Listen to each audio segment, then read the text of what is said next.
Hello everyone, আসসালামু আলাইকুম। আপনারা সবাই কেমন আছেন? আশা করি ভালো আছেন। এই তো আজকে আমি রান্না করব কঙ্কন মাছ।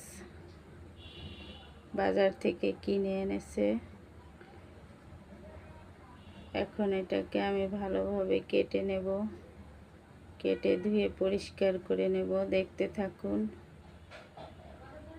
মাছটা আমি কি দিয়ে রান্না করব সেটাও দেখাবো। আগে কেটে নিই মাছটাকে।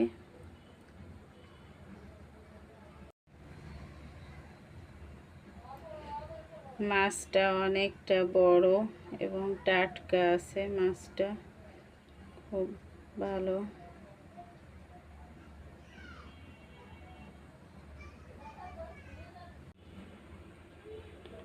এই যে মূলো নিয়েছি, আলু নিয়েছি। আমি এই মূলো দিয়ে কঙ্কন মাছ রান্না করব। মূলো আর আলু কেটে নেব, একসঙ্গে মাছ দিয়ে রান্না করব।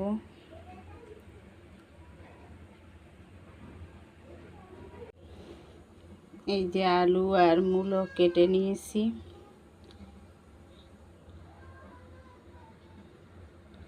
মূলো আর আলু ভালোভাবে ধুয়ে নেব।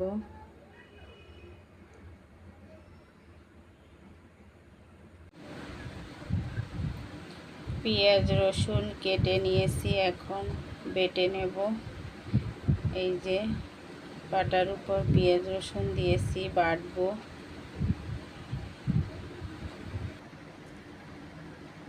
বাটা হয়ে গেছে, এখন আমি তুলে নেব। মূলা আলু কেটে ধুয়ে নিয়েছি পরিষ্কার করে। মশলা বেটে নিয়েছি। মাছ কেটে ভালোভাবে পরিষ্কার করে ধুয়ে নিয়েছি। দেখতে থাকুন।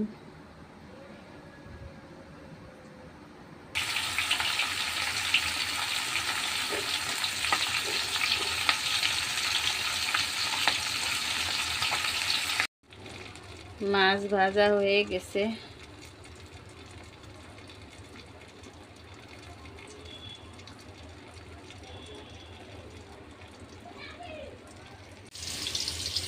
কড়াইতে তেল দিয়ে পেঁয়াজ বাটা রসুন বাটা দিয়ে দিয়েছি। রান্নাটা আমি রাত্রে করছি, তার জন্য একটু অন্ধকার দেখা যাচ্ছে। পেঁয়াজ রসুন ভাজা ভাজা হয়ে আসলে আমি মরিচের গুঁড়া হলুদের গুঁড়ো দিয়ে দিয়েছি। এখন আমি মশলাটা ভালোভাবে কষিয়ে নেব।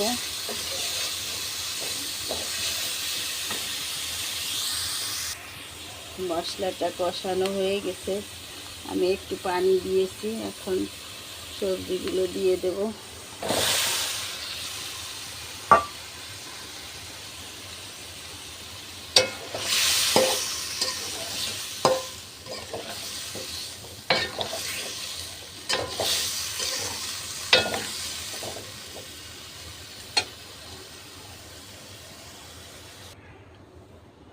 সবজি কষানো হয়ে গেছে, ঝোলের পানি দিয়ে দিয়েছি, মাছ দিয়েছি, স্বাদ মতো লবণ দিয়েছি।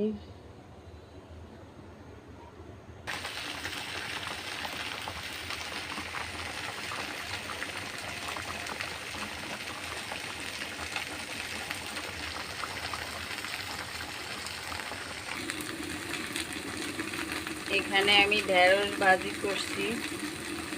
ঢেঁড়সটাকে আমি দেখাইনি, এখন চুলের উপরে ভাজি করছি তাই দেখাচ্ছি।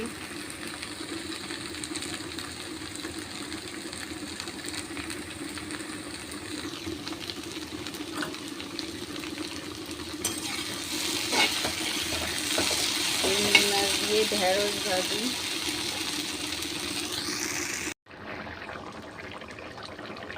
হয়ে আসছে আমার তরকারি রান্না, মূলা আলু আর সাগরের কঙ্কন মাছ দিয়ে। এখন তুলে ফেলবো।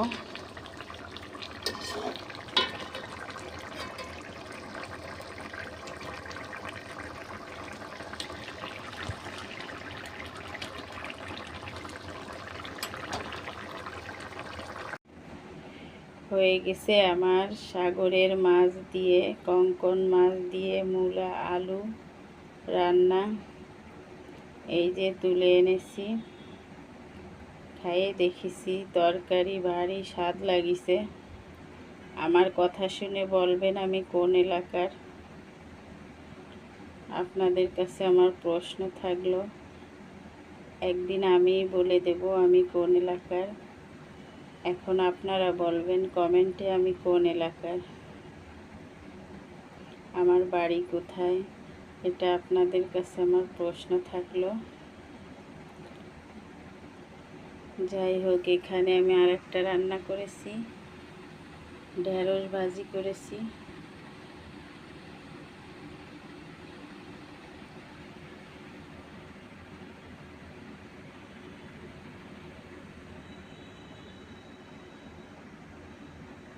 রান্নাটা কেমন হয়েছে কমেন্টে জানাবেন, লাইক শেয়ার করে দিবেন, একটা সাবস্ক্রাইব করে দিয়ে আমার পাশে থাকবেন। আজ এ পর্যন্ত, আল্লাহ হাফেজ।